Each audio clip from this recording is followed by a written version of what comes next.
Hey guys, and welcome back to my channel.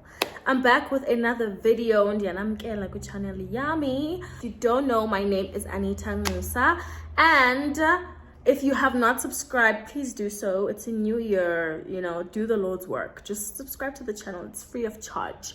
And of course, do like the video before you even watch it. If you're nice enough, can you like a video before we even get into it? Just like the video, okay? Comment down below whatever your opinions are, because I'm pretty sure we're all gonna have opinions about this particular video, okay? As you can see from the title, I'm doing a reality TV show review. If there's one thing about me, I love reality TV. I don't care if it's a documentary series. I don't care if it is about housewives. I don't care if it's about, rich kids.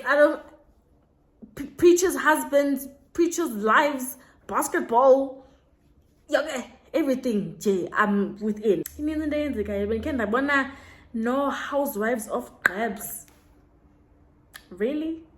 But anyway, today we're going to be talking about Showmax. This Body Works For Me. I don't know if you guys have seen it before. For me personally, I saw it on TikTok. And that's literally how I ended up watching the reality show. I just watched a couple of episodes then I instantly got glued into it. But anyway, please comment down below. Don't forget to like, comment, and subscribe. Let's not waste any time and let's get into the video. So I'm going to start off by giving you guys like a very, very broad concept or a very broad explanation of what the show is about, and then I'm gonna get into the characters, and then I'm gonna have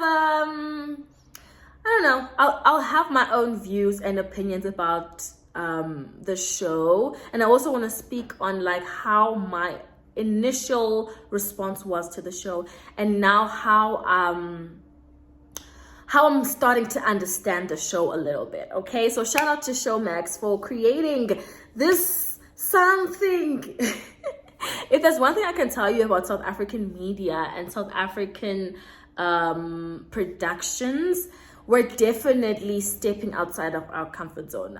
One thing I can tell you is that South Africa, if you're not from South Africa and you're watching this video, one thing I can tell you that South Africa is a very conservative country. So a lot of the time we try to color in between the lines, but as of late, we've been, we've got politicians in some scandals. We've got people, we've got BBLs all over the place. We've got BBLs, we've got people taking people's husbands. It's a lot going on. Showmax decided to produce a show that tells and follows the lives of 6 adult content producers. So these are 6 women from all parts of South Africa. They have found themselves in the adult industry or adult content creation industry, if you can call it that. You can literally call it whatever you want, but yeah, for the most part they produce adult content. So this is hypersexualized content. Some of it does involve a lot of physical activity, but we're gonna get into that. But yeah, these women are exploring their own ways of making money, and we follow their stories. They tell their own stories, and then we break into obviously a bit of girl drama here and there, but at the core of the show we discuss their lives, what they're going through, their challenges, and essentially them trying to make it. I'm gonna start with the characters, of course. First and foremost, we have I would say the Nini of the show. I am on my way up. She's like the glue. So we have Mfeka in this case, who seems to be the glue, seems to be the person who knows most of the women. And as you watch the show, it seems like most of the girls really do respect her and they want to work with her. I assume it's because she's probably the most successful in this industry. So as from my knowledge and what they've shared on the show, Mfeka is a porn star. So she makes adult movies. Okay, that is her line of work. There was a bit of mention about OnlyFans, which is pretty much the same thing as well. You can consider it as adult movies. And I'm not gonna lie,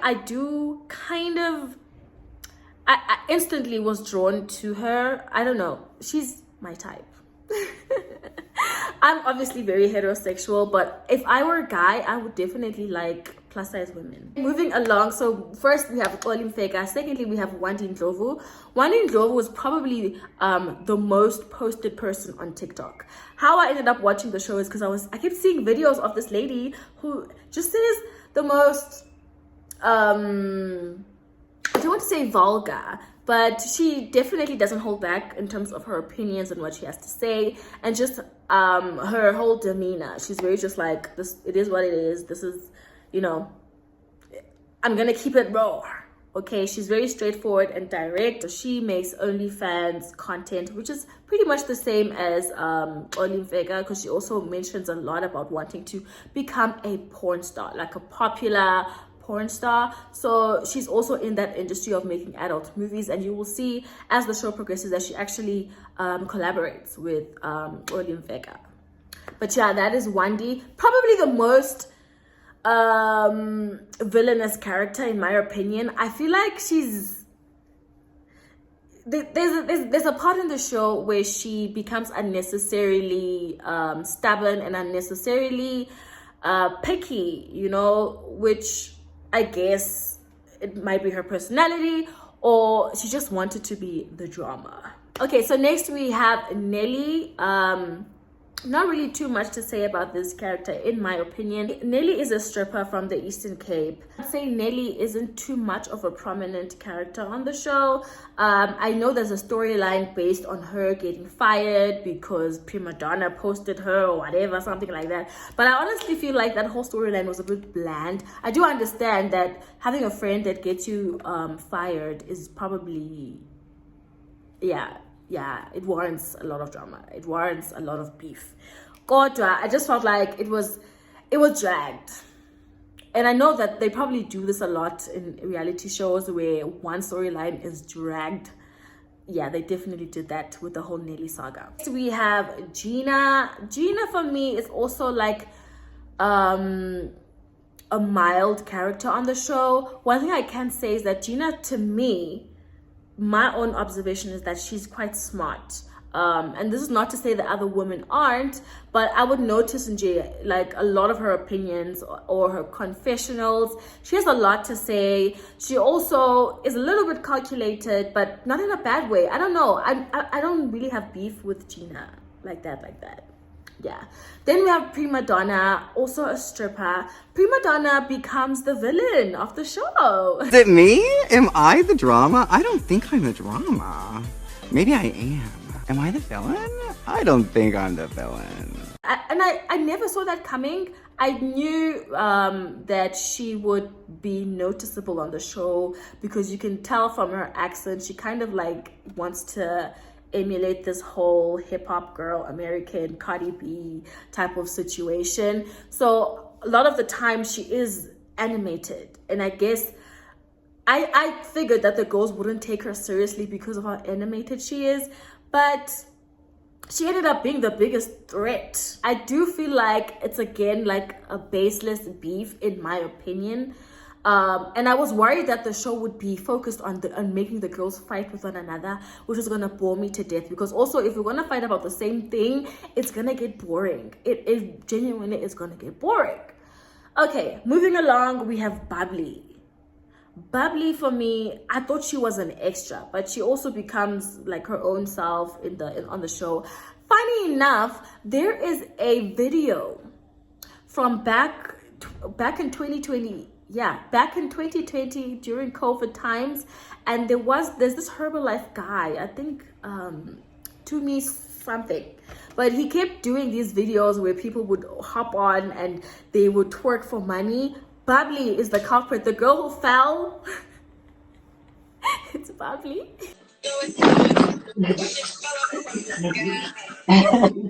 I didn't fall, so it's my camera angle. It's a full circle moment, okay? It is a very small world. It is shocking the things that we come to discover after some time. She was a stripper, I believe, and then she transitioned into becoming a masseuse or a therapist, like a body therapist. She does facials, massages, that type of work. So I guess she branched out of the adult content production space. Okay, then lastly we have Samke. Samke is a Zulu girl. She doesn't really make adult movies, so to say, but she makes videos of herself upon request on her OnlyFans. I think that's the kind of work that she does. One thing I want to talk about, I'm going to mention a lot of Samke in the show because I feel like she brought the most substance. And I thought Wendy would be the one to bring a lot more substance, because when the show started, we saw a lot of Wendy's sisters, her young sister being pregnant at such a young age, and just her whole upbringing. And I felt like, okay, she's the one who's going to let us in the most. But it turned out that Samke becomes the one with a very, very in-depth, sort of like, I don't want to say sad, but a very intricate part of the show. Like, her story becomes quite important. It's going to tell a lot about my observation of the show in general. So now we have these 6 women. We see them meeting up. You know how reality shows are, guys, where they orchestrate these lunches and these dinners, and the girls plan these parties and blah, blah, blah. I'm not going to get too much into that because, once again, for me, reality shows are... I am personally comfortable with the idea of reality shows being orchestrated, but let's not talk about the same thing all the time. Do you get? Like, let's move on and talk about something else. And that's what tends to bore me when they do these little lunches, because they're still going to talk about Primadonna and Gina, them getting fired from the club, which, once again, I'm not invalidating their frustration, because obviously you went there to work and now your friend posts a video of your boss fires you because now you're dancing somewhere else, and these clubs have got beef. There's a lot going on in Joburg, okay? But yeah, I wasn't really entertained by the beef, honestly. For me, the interesting part is when we started learning a lot more about the girls, okay? So we didn't learn too much about everyone, honestly. Olimfeka, for me, I understand that she's the glue. I understand that she seems to be, the head of house type of situation. But I also felt like she brought barely anything to the table. She had no storyline, and I felt like her trying to be peacemaker was the easiest route to attach herself to. If she becomes the person who's like the voice of reason, that way she has a substantial role amongst the girls. All the girls respect her, of course. All the girls want to work with her. She's quite popular on social media, and I assume in their industry.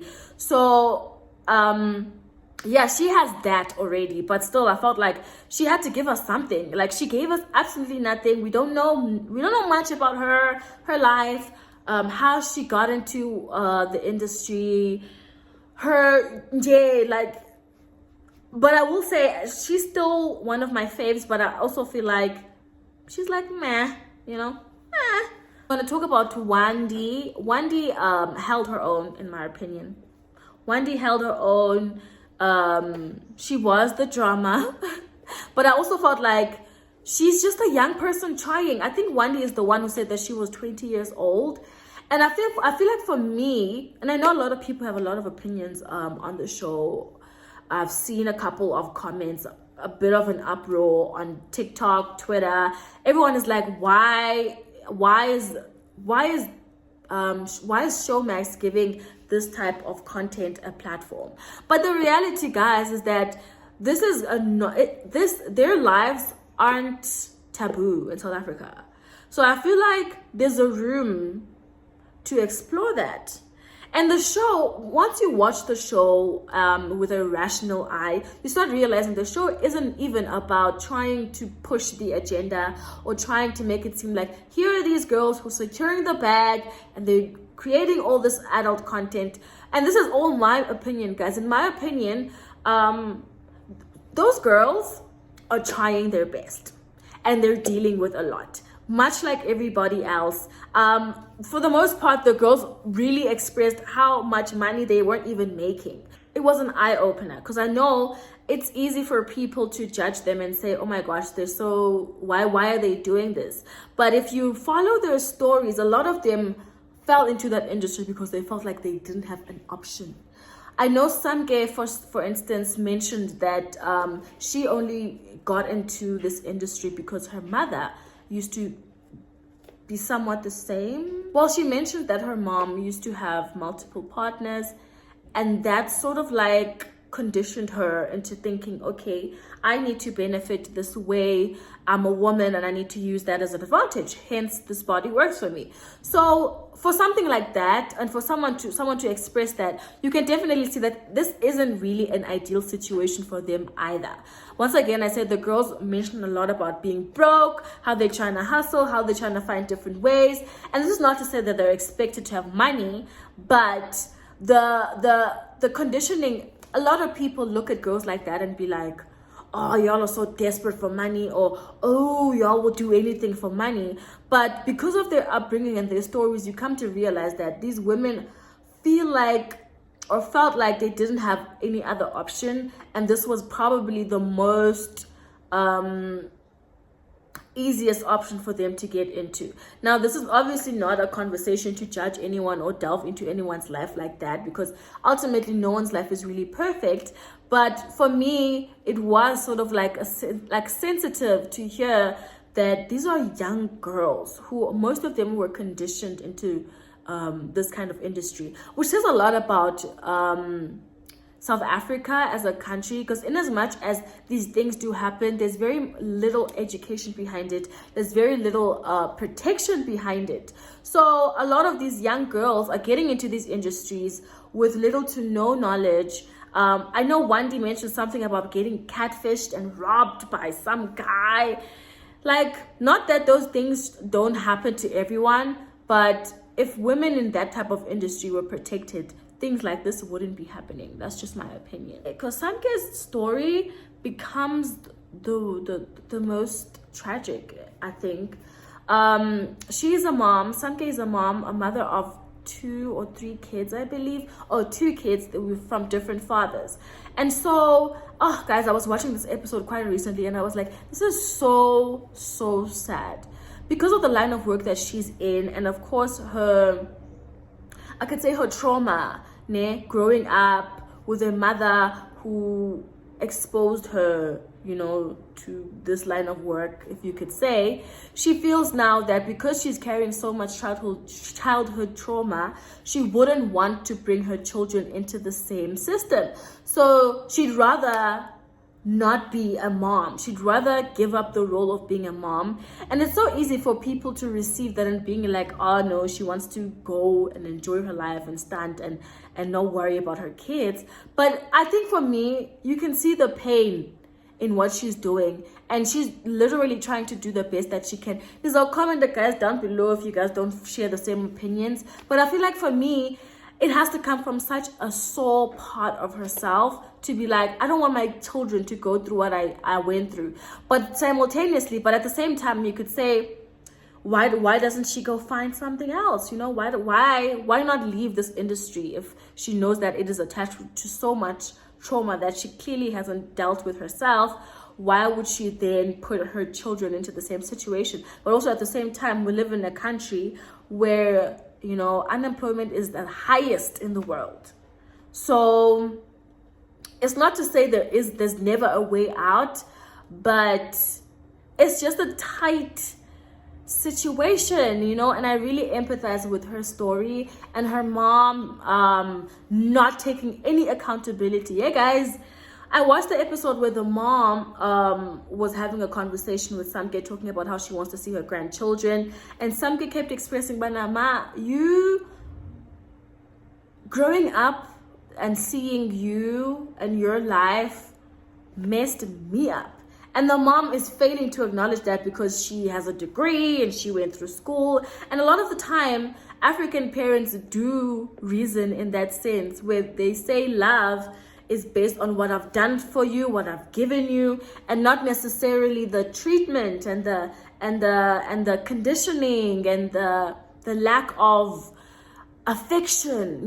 They don't really speak of that. They're just about like, you're fully clothed. You don't go to bed without, food and things like that. And that's a story that a lot of South Africans can relate to, which is why for me, I feel like if you give the show a chance without being too judgmental, again, the show is not for everyone, guys. I just want to put that out there. This show is not for everybody. And of course, guys, whether you like it or not, there are young people, young women, young girls, especially in this country where people don't have jobs. Now you're home, you are doing your matric, you have no idea where you're going to work. You go onto your TV and you see, a show about girls who seem to be living good, but they're in the adult industry, line of work. Instantly, that can influence someone, but the reality of this show is that they're not making a lot of money. They are living these lavish lives. They are trying hard, and some of them seem like they are wanting to break away from that industry. I remember a conversation between Wendy's mother where Toli was there as well, and she mentions that she has a certificate and she could become a nail technician. So some of them are aware of the fact that this is not a lifetime set up for them, apart from Toli, because I think Toli Mfeka actually literally says that I will do this until I'm 44 if that's what I want to do. This is it. But she also mentions that she wants to get into producing, so she wants to be a producer for other girls who want to get into the adult film industry. But yeah, guys, essentially for me, I felt like people should watch the show because it tells a lot about it tells us a story about a lot of what young women are experiencing. We don't even know some of what the other girls went through because they don't share too much about that. I remember Primadonna also mentioning that she has had a tough relationship with her father. So I feel like the show is important because it is attached to a lot of similar stories of the African child and what happens when young girls grow up in homes where they have to be the providers, the breadwinners. That's what happens, guys. People end up in situations where they feel the need to put themselves in whatever situation because at the end of the day, nobody is going to get up and do anything apart from themselves. So I feel like if you look at the show with that eye, you sort of understand the show in a different way and make it less about wanting to judge the women and look at them in a promiscuous eye, but you start understanding the backstory. I think for me, the core of the show is about the backstory. Obviously, the show isn't fully finished yet. I think I've watched up to episode 13. I'm still watching the show. There's a lot that seems like it's going to unfold. There's also a lot of power play between the girls where the other ones feel like this certain group feels like they're better because they do OnlyFans and they're looking at the strippers like, oh, y'all are beneath us. There's also that type of dynamic as well. But we see how the girls try to navigate that. But for the most part, I will say Showmax tried, even with the little trips, even with the bit of exposure, I appreciate that aspect of the show, that there's a lot of exposure, and I do wish all the girls well. But yeah, guys, that's pretty much my very all over the place but semi-broad opinion about the show. If you're not watching, definitely check it out. It's on Showmax. Plays every Wednesday. The production is decent. It's not as bad as the other one, that other reality show that they did with the Instagram famous people. Yeah, that one was a little bit sketchy, but this show was quite well made. The girls looked decent, kind of put together, so shout out to them for that. But yeah, guys, that's my opinion on the show. Check it out. Don't forget to like, comment, and subscribe. I want to know everything you guys have to say in the comment section, so let's talk about it. Who's your favorite? What's the most shocking part of the show for you, and what's your overall opinion about the show? Thank you so much, and I will see you guys next time. Bye. Can't feel, I just wanna